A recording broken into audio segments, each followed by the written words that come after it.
Good evening. My name is Brad Szollose, and I'm the author of Liquid Leadership, From Woodstock to Wikipedia.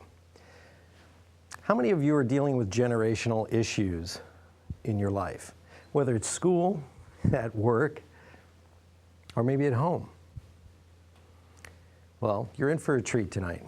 We're going to go on a journey, and I'm going to show you some of the research that I've discovered when I wrote Liquid Leadership. We're going to take a look at when the divide took place, what caused the divide, and maybe we'll find some solutions together on how to change that gap. A little bit of communication between the generations.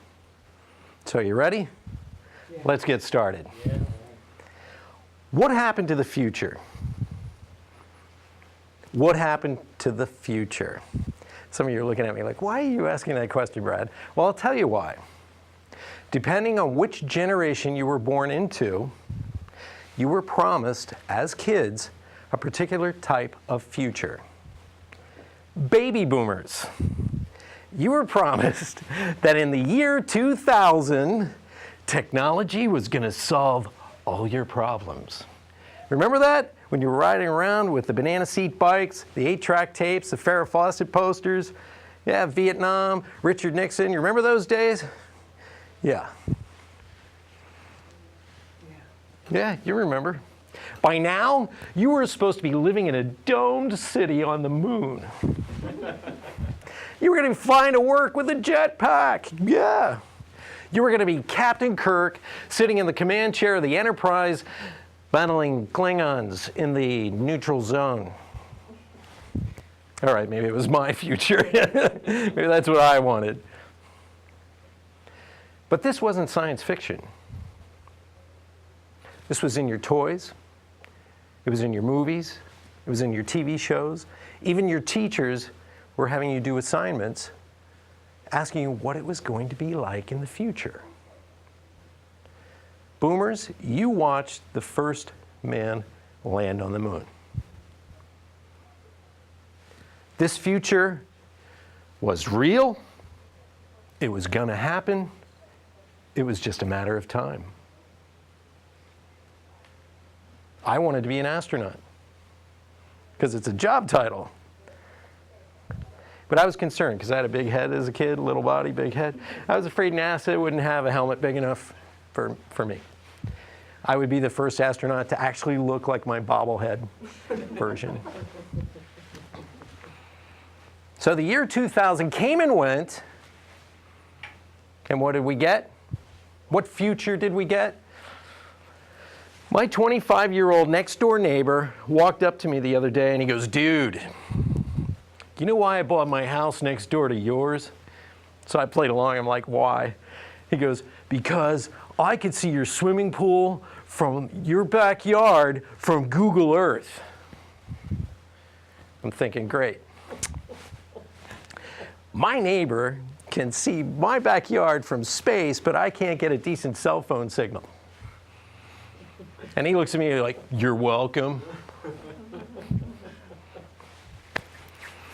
That was the future boomers were promised as children.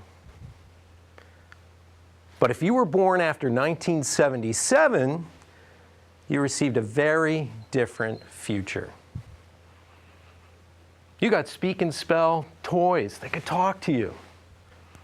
You got video games. Where baby boomers had the television set as the electronic babysitter, Generation Y, everyone born after 1977, they got video games as their entertainment. And their parents told them they were special. They were going to change the universe. They were going to make a difference in this world. That's right.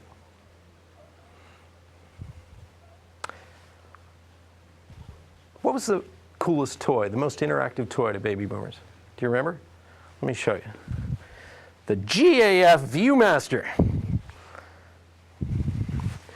You look at this. This is a self-contained slideshow for some of you at home who don't know what this is, okay? This will make you feel really old. When you look through this today, you know what I see? I see a dinosaur. You know, I see another dinosaur. Wait, hold on. Dinosaur. You know what was horrible about this? If the power went out or the sun went down, you couldn't use it. Now, if you were born after 1977, guess what? You got one of these bad boys, huh? Woo, yeah. Triangle, triangle, 0, X, X, die.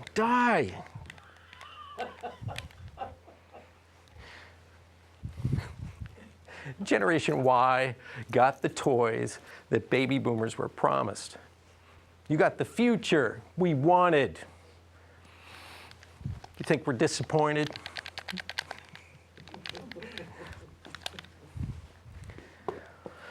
Why does any of this matter? Why does any of this matter? Well, I'll tell you why.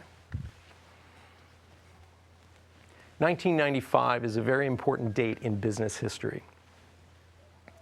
That was the date when hundreds and hundreds of dot-com companies came onto Wall Street with venture capital financing and went public on NASDAQ and the New York Stock Exchange. Those hundreds and hundreds of dot-com companies, most of them were founded by 20-somethings that were born around 1977. That's how great of an impact technology, training as children of what your future is going to be, that's how great of an impact that this has. Sociologist Daniel Bell says that the machines that we use for our intellectual work, our play, those machines actually change our brains and the way we interact into this world. So do you think Generation Y might be a little different than us? They got the future we were promised.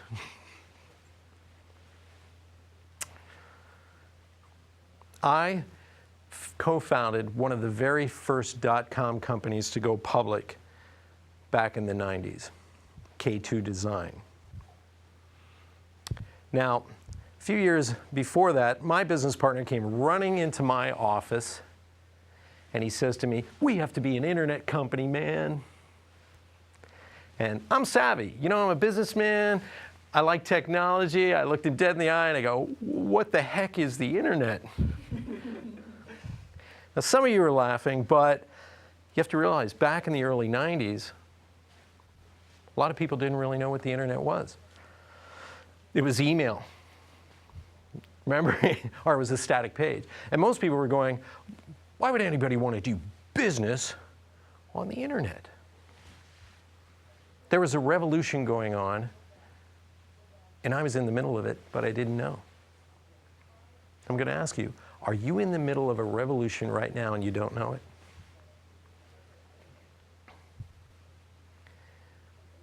So my business partner and I, we decided we got to pitch this new idea, this internet thing. What would you do?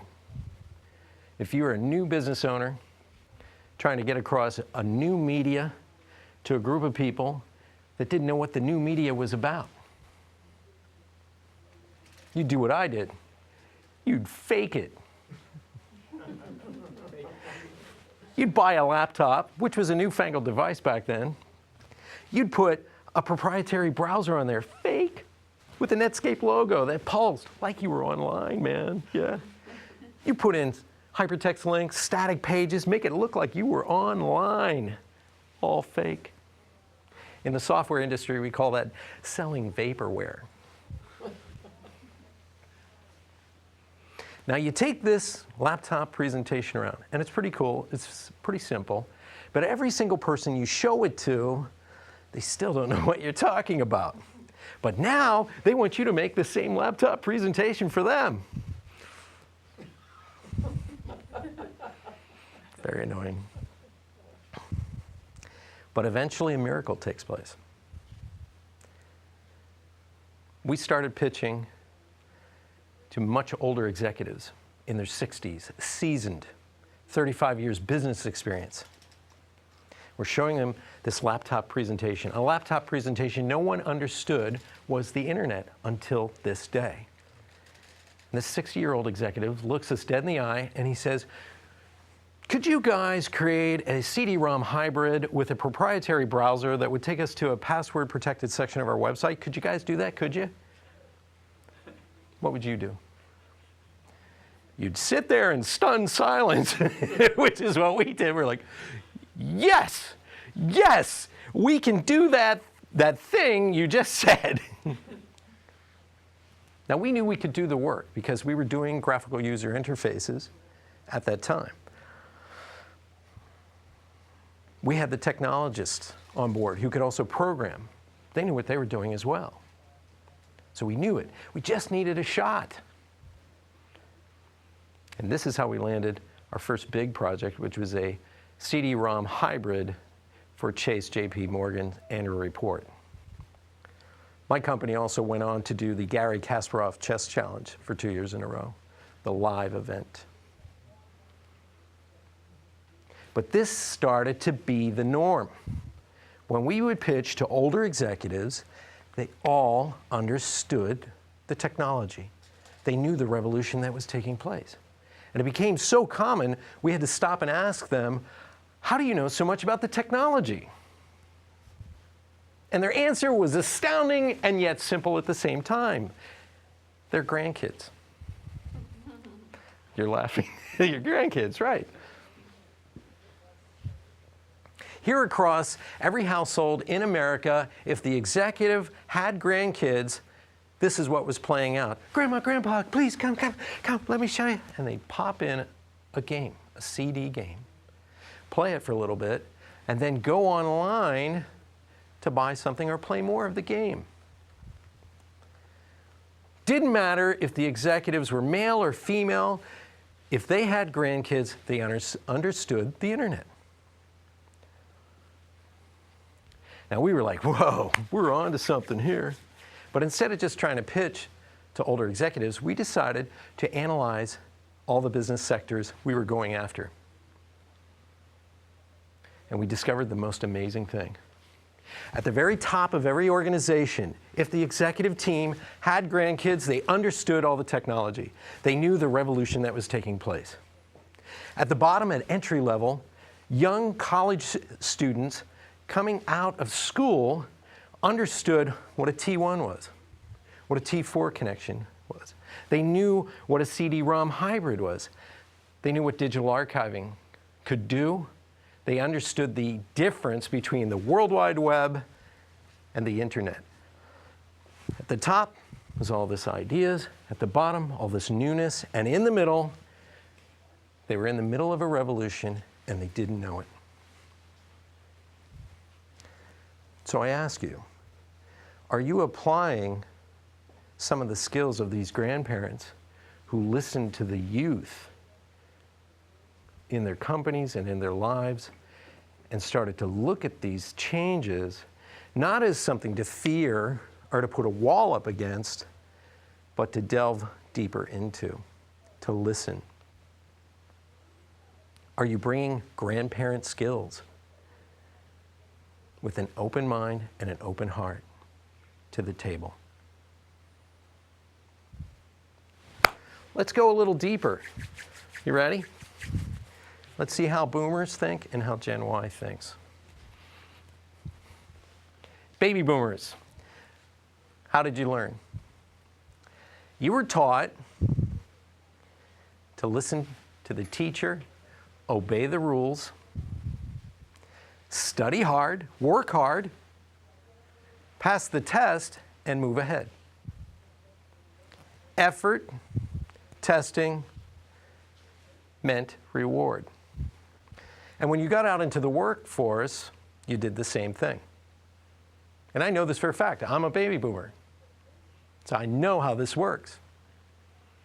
When you came out into the workforce, you worked hard, you stayed late at work, you moved ahead, you got the bigger salary. And you were also told that by the time you reached a certain age, because of your seasonality, because of your age, you would get an awesome salary and a corner office, and all the young people would look up to you and respect you because you were older and wiser.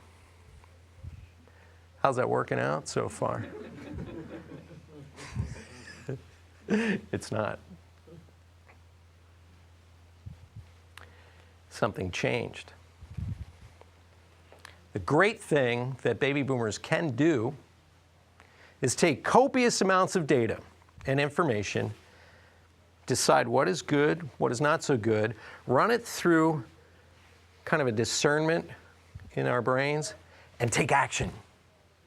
It's kind of like a funnel. It's not exactly like a funnel, but I'm giving you a metaphor. We process linear. Everyone born after 1977 is called Generation Y. Right in between, we have Generation X. And I'm going to tell you, Generation X, you are like Switzerland. You're neutral. You're right in the middle. You have a few boomer traits and you have a few Gen Y traits. But I'm going to tell you something else. These are not boxes to fit people into. These are clues. Okay? I've met boomers that have Gen Y traits, like myself.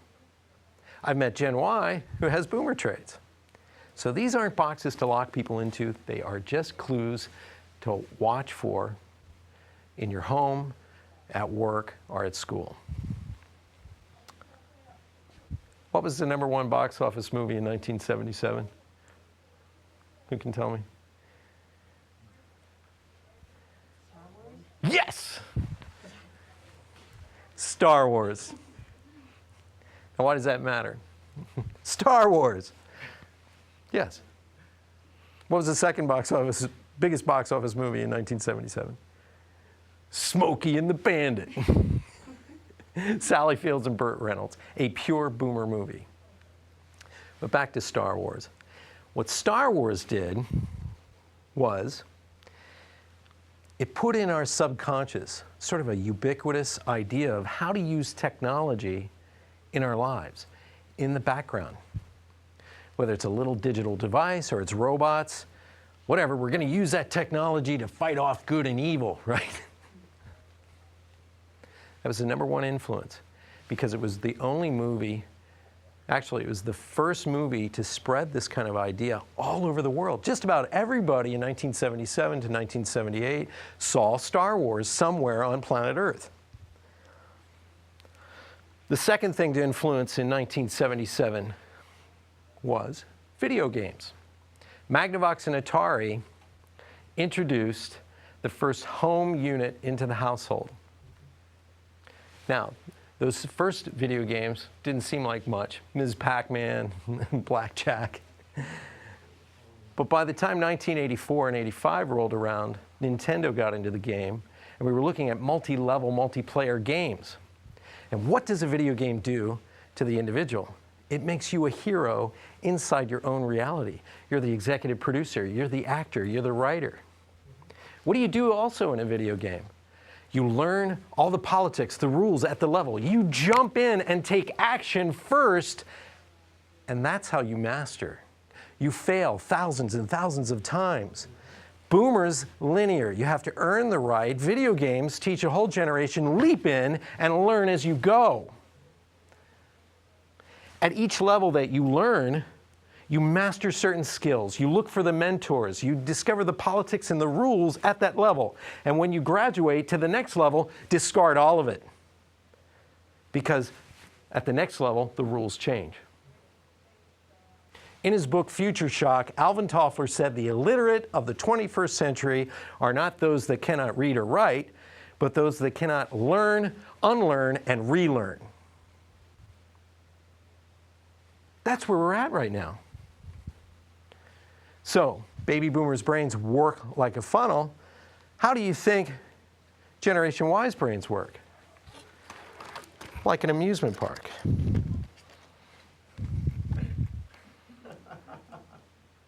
Aren't you glad you didn't change the channel? This is worth the price of admission. Everything's going on at once in this world. 5 ideas at once with subcategories. Have you ever noticed that Gen Y is always doing something to busy? They're working in Word. They're IMing. Yeah, they're on Facebook. They're listening to this fabulous music like Linkin Park. And also The TV's blaring in the background. And guess what? If you ask them, are you listening to me? Do you hear a word I say? They'll look at you and repeat everything you just said over the last 10 minutes. These are multitaskers. Multitaskers. Video games. But that isn't the only thing that did this. Child-centric parenting and teaching were the third thing in 1977 to be coming into the forefront of what we're talking about here. For the first time in history, children were told, you're equal to mommy and daddy. And the hierarchy in the household flattened. These were the generations that were brought in and said, you're special. You're going to change the world. Don't move out. Stay here. We love you. See that car in the driveway? That brand new car? That's yours. Whereas boomers, we were taught to suffer. You know what my father did to me when I was 18? He goes, all right, according to the law, you're a man now. And he looks at me and he goes, all right, you have three choices. You can get a job and start paying room and board around here, or you can go to college and I'll try and help you. I'm like, okay. You said there was a third choice. You can move the heck out. I'm like, but hey, my house, my rules, kid. Boomers are laughing at this, and I'll tell you why. Most boomers, that was our experience. We were shoved out into the world and made to suffer. We were told, if you want to get ahead, you're doing it on your own. I'm not giving up my retirement money so that you can go gallivanting and hanging out with your friends. You got to get a job or go to college or the military. Yes, pull yourself up by your bootstraps and learn by suffering. Generation Y never had that. Those of you who are Gen X or Gen Y, were you friends with your parents? I'm getting an affirmative nod. Most Gen Y were friends with their parents. This is unheard of to boomers. We were never friends with our parents. It's unheard of.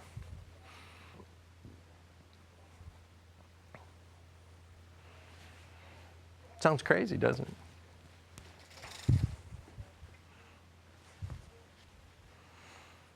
But this has changed everything on planet Earth. Take a look at all your digital devices that you're using. Your digital devices that you're working with right now, the Nook, the iPad, the Android, all the apps that are taking place are more in alignment with this thinking. Amusement park thinking.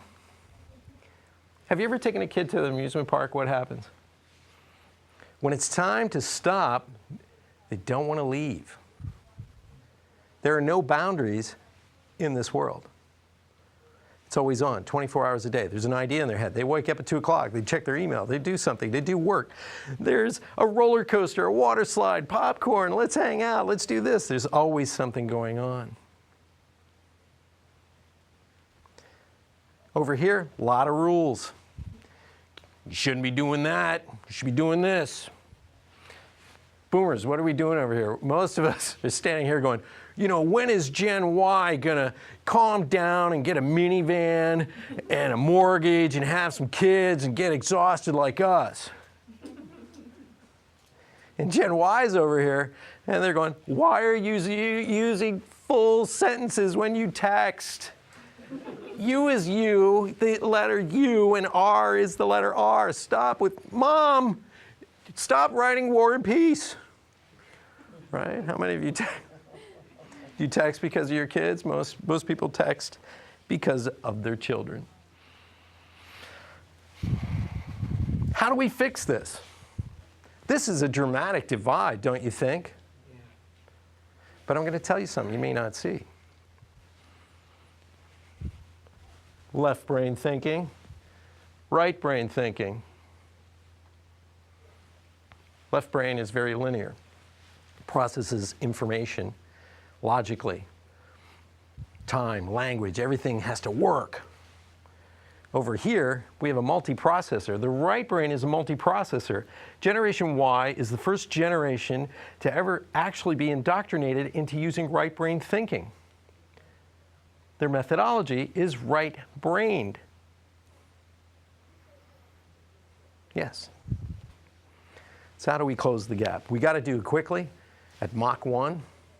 And we got to get the ideas flowing together. We have to get boomers, Gen X, and Gen Y in the same room working together.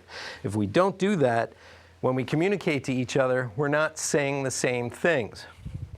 Communication is very important, and I'll tell you why. Baby boomers. I'm not going to target Gen Y tonight at this moment because you guys were friends with your parents. But baby boomers were not. What was the most awkward moment in a baby boomer's life between their parents and them? It's usually the sex talk, am I right? Embarrassing. Okay. I'm going to tell you how my sex talk went with my dad. This is not going to get dirty. Get your mind out of the gutter. I'm 17. I just blow dried my mullet.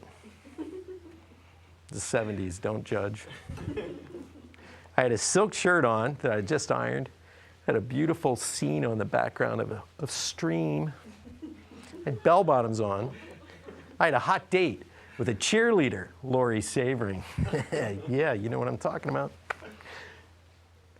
I'm getting ready. I just polished my car, a 1974 Plymouth Duster. That's right. 318 V8 engine, small block. Yeah, I'm all set. My dad walks into my bedroom and hands me a box of condoms. That's right, a box, the small 3-pack. Now, in that moment, my father could pass on to me some romantic ideas. Teach me about women. Teach me how to be a nurturing husband in the future, a good father, maybe give me a few subtle tips that he's learned after all these years with my mother. Did he in that moment? No, he did not. My father decides in that moment to read the pamphlet that came with the box of condoms. You know, it says right here that the ancient Egyptians were the first to invent the condom by using wet papyrus. That's not very effective, that's paper.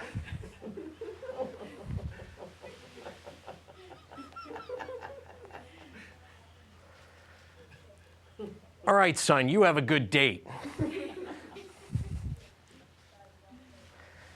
Somewhere on the other side of my house, in the kitchen, my mother is standing there as my father walks in, and my mother is looking at my dad going, "Did you teach him? Did you teach him about the birds and the bees? Did you tell Bradley? Did you get him ready for his date?" And my father, I know, is standing there going, "Yeah, I showed my son everything. Yeah, he's all set. Yeah. It's my son." And I'm sitting in my bedroom going, what the hell just happened?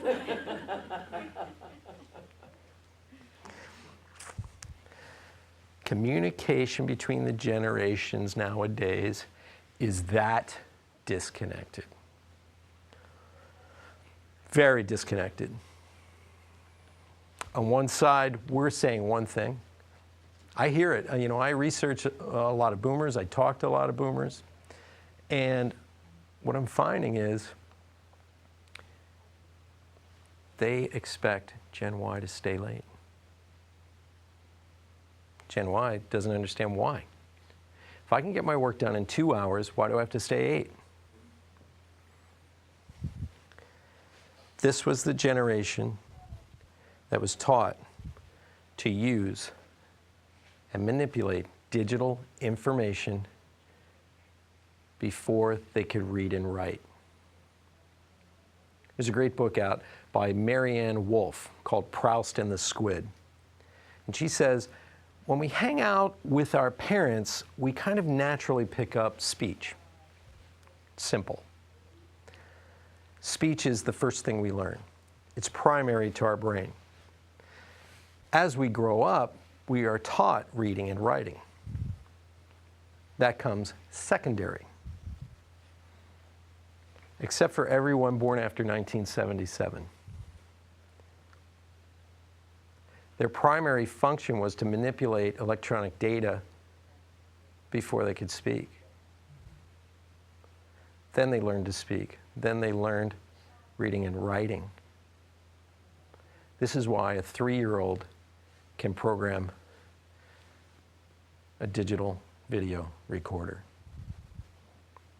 before they can speak.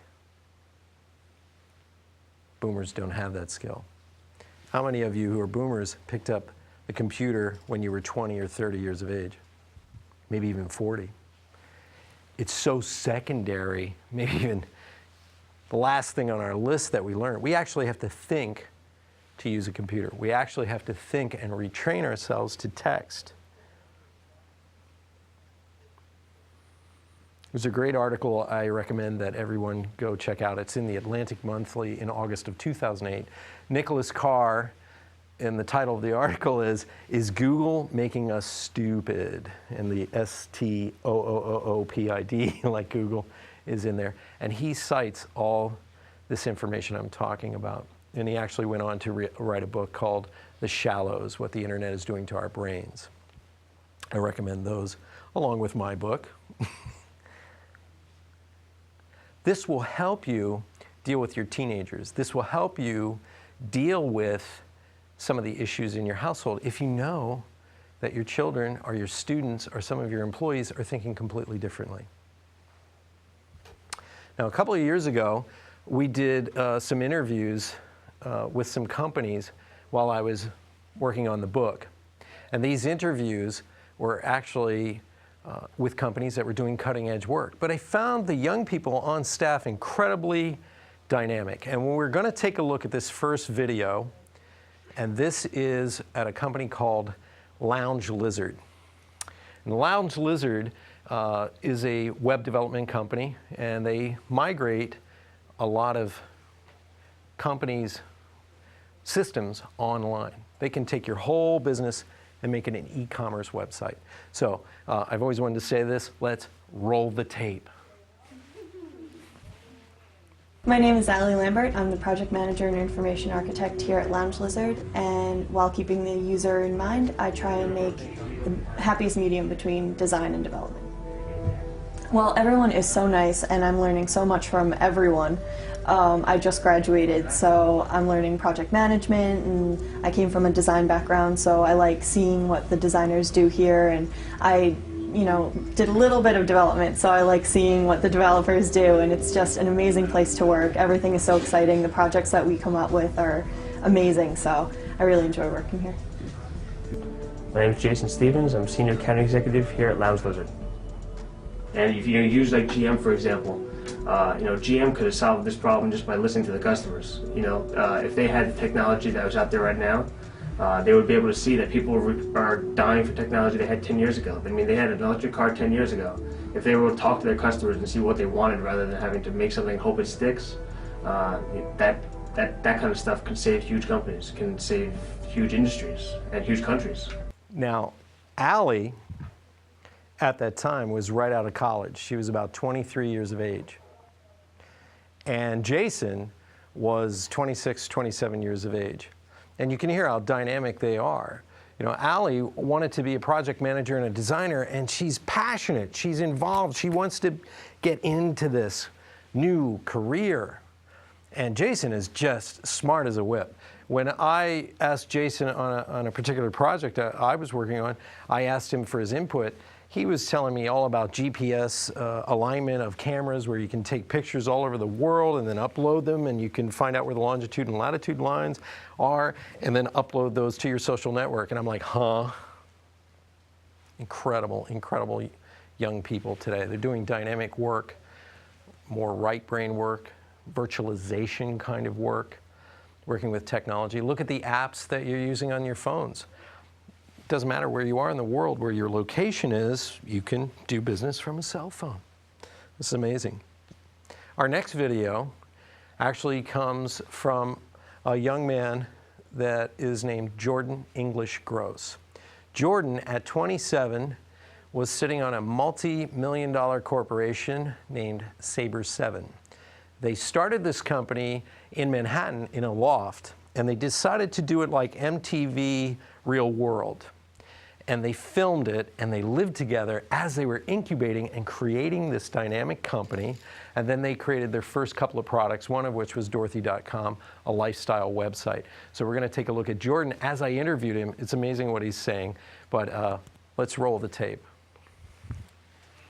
And the core development team moved here to New York, and we lived and worked together in this space for the first year.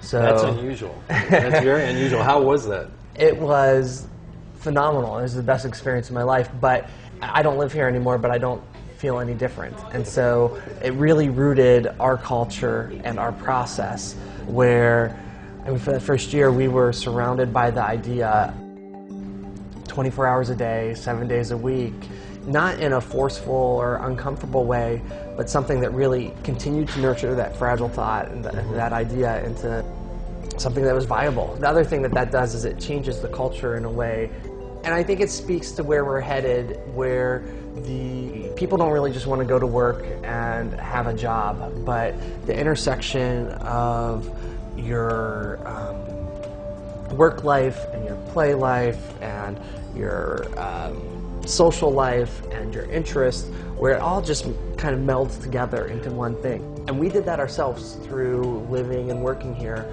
and that's what our products do as well. They allow people to really focus on the things that are important to them in a way that's just natural. Jordan, when I interviewed him, he was 27, and he actually felt like he wasn't doing as well as he should be. Sitting on the board of a multi-million-dollar corporation, and he came from Ohio. Here he is living in New York City. So you're looking at young people today, actually anyone born, anyone who went to college, let's put it this way, anyone who went to college around the year 2000 has actually been trained to be entrepreneurs, not sit in a cubicle. This is the generation that was raised on copious amounts of karate classes, dance lessons. They were micromanaged by their parents. They were taught business skills while they were growing up. And now you want them to sit in a cubicle for 10 hours a day. They can't do it. It's impossible. They're in the game of life for a different reason. They're in the game of life for passionate reasons.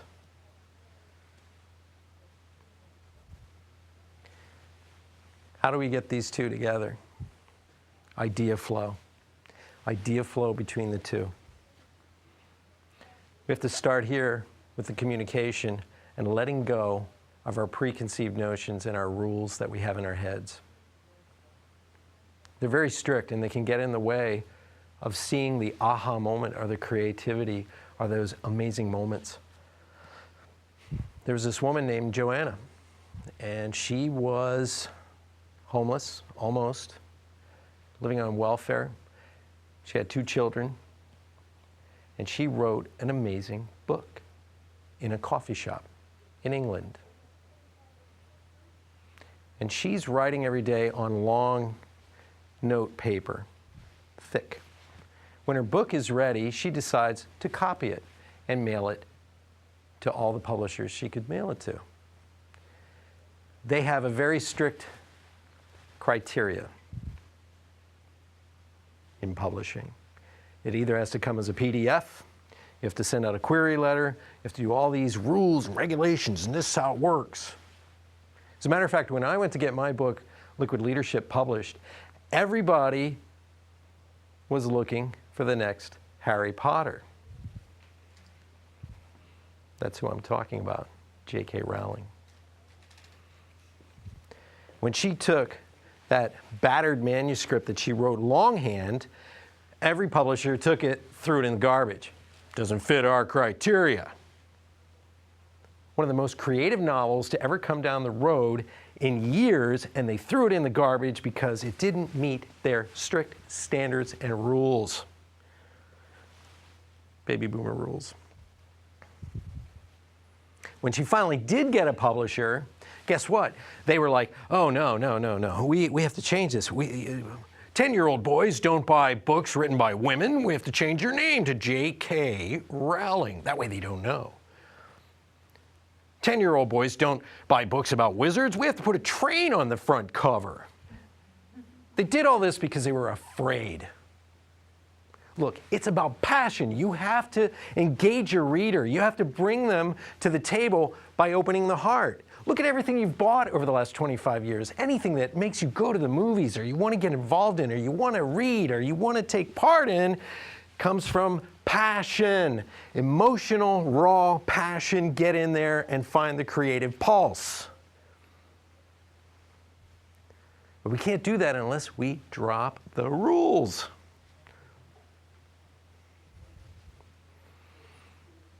Drop the rules. Try to see this. Help manage this. Because Gen Y can't see the bigger picture. You can help them do that. This is a generation, let me put it to you this way. Did you see the movie The Matrix? Do you remember when Keanu Reeves downloaded Kung Fu software into his head? And he's like standing there going, whoa, I know Kung Fu. It's instant. It's involved. It's happening. Whole different paradigm than this. Left brain or right brain. This is the generation that loves Betty White and Christopher Walken. You know what this needs? It needs more cowbell.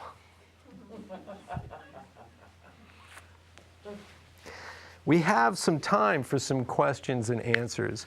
If anyone would like to step up to the mic and just ask a question, I'll try and answer it in some of the time that we have left.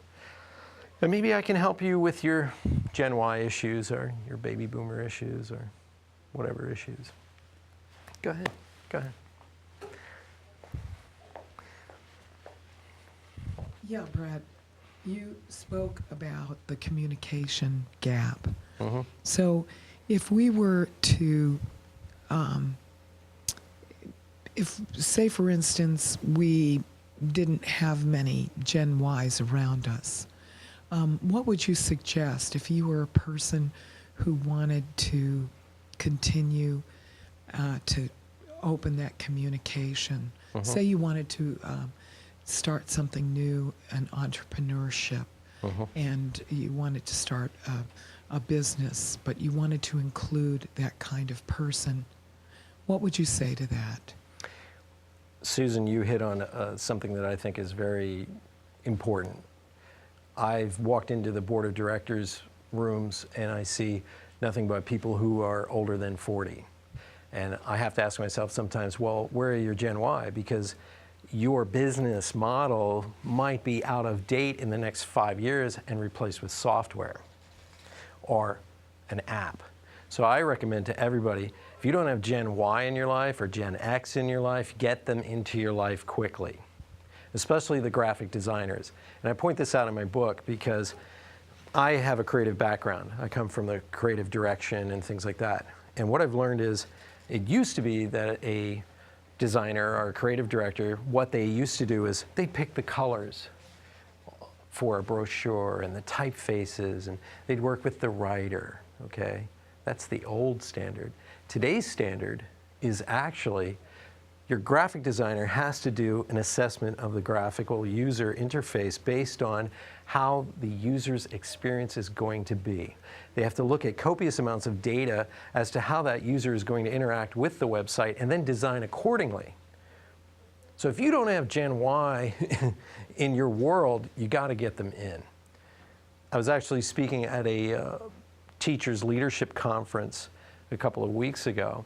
And one woman, after I told her all this, you know, and I did my presentation, she looks at me and she goes, oh, I'm just going to retire. If you want to keep up to date, it really is important to drop some of that, oh, you know, I'm older and wiser.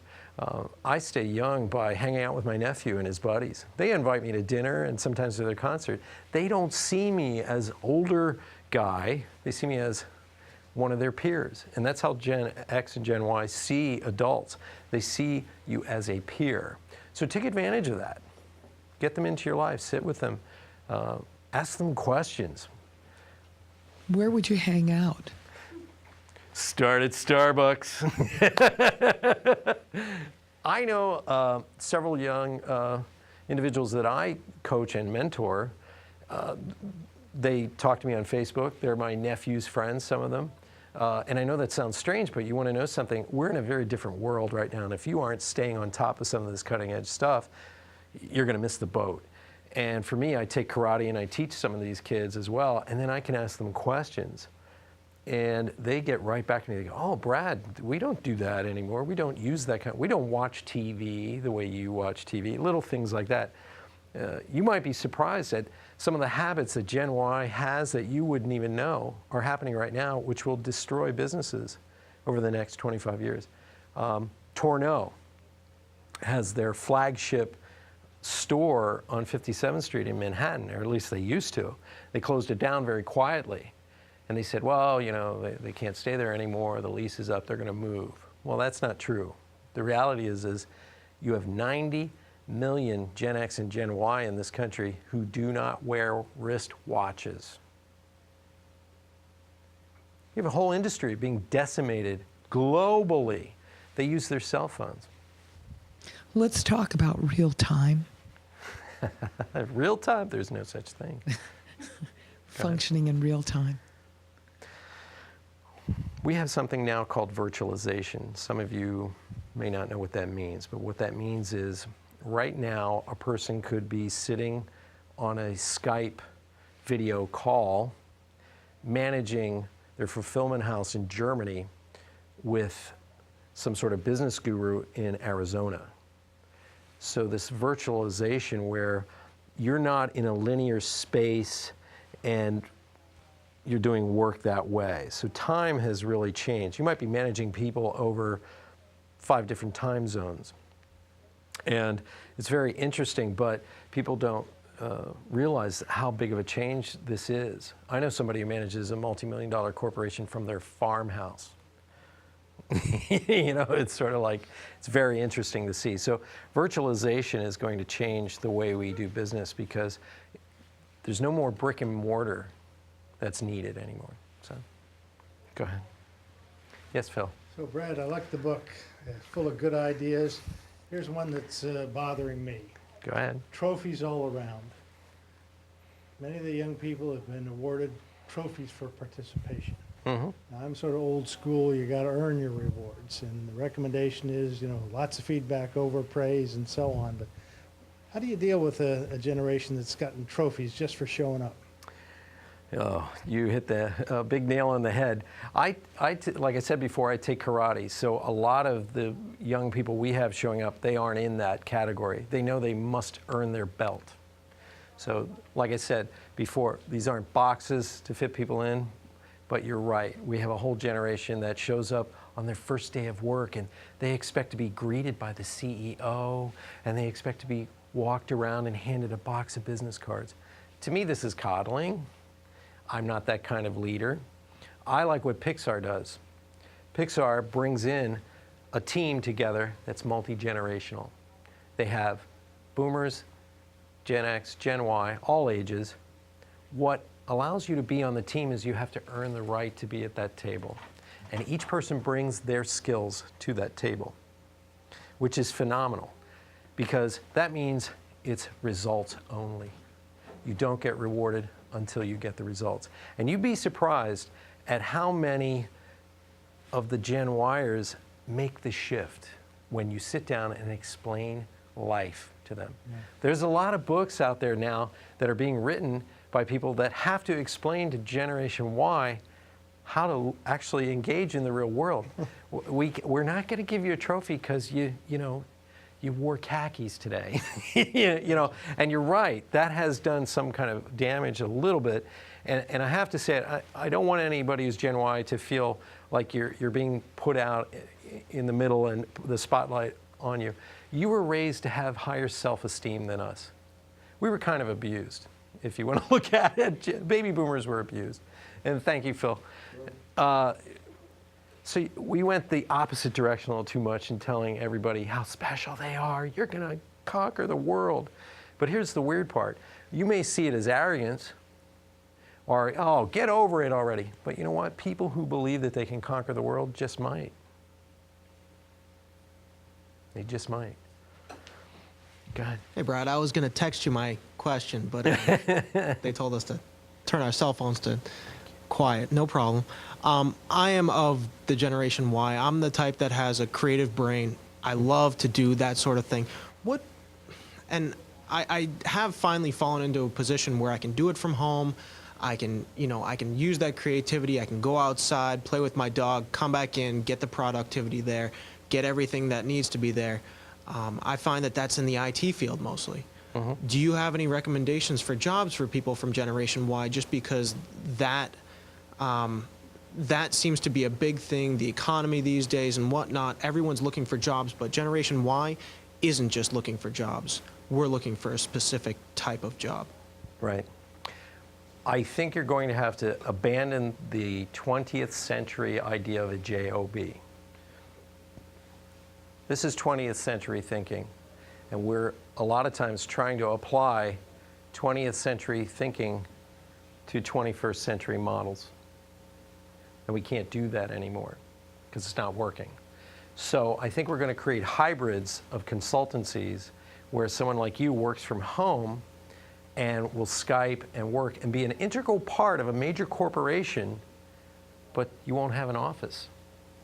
The idea of a virtualized workforce is going to take place. We're going to have to wrap up, but let me finish with what I was saying with you. You're probably going to see more and more businesses crop up from home that will be virtualized. And major corporations are going to rely on those more so than they ever did before, like freelance is to the advertising agencies. So I hope I answered your question a little bit with that. But the one thing that I've noticed that sometimes Gen Y doesn't know is they're so caught up in email that they forget to pick up the telephone and actually speak to someone, which is integral to sales in every aspect. You got to pick up the phone or have FaceTime. So don't forget that. So I wanted to close with something that was very profound that happened to me. A little over a year ago, my brother-in-law, Harry, decided to leave work early for the first time in 30 years. Now, he's a banker. He likes things perfect. He likes to be on time. Everything has to be the way he wants, because he does the bank records for the corporations. And he's my wife's only brother. Well, he decided to leave work early, 10 minutes early. He walks out of the front of the bank, and as he gets to the middle of the street, he has to walk very slowly because he had an injury as a child. He's limping to the middle of the street. Suddenly the ground shakes and he falls to the ground. The chasm opens up, buildings fall in, people fall in screaming, it slams shut. Behind him, the ground opens up, buildings fall in, people are screaming, it slams shut. The people around him were buried alive. We didn't know this story for 3 days, but he survived. He survived because my nephew, we ran out of time, but thank you. Hope you had a good time tonight. Thank you very much. And good night. Thank you.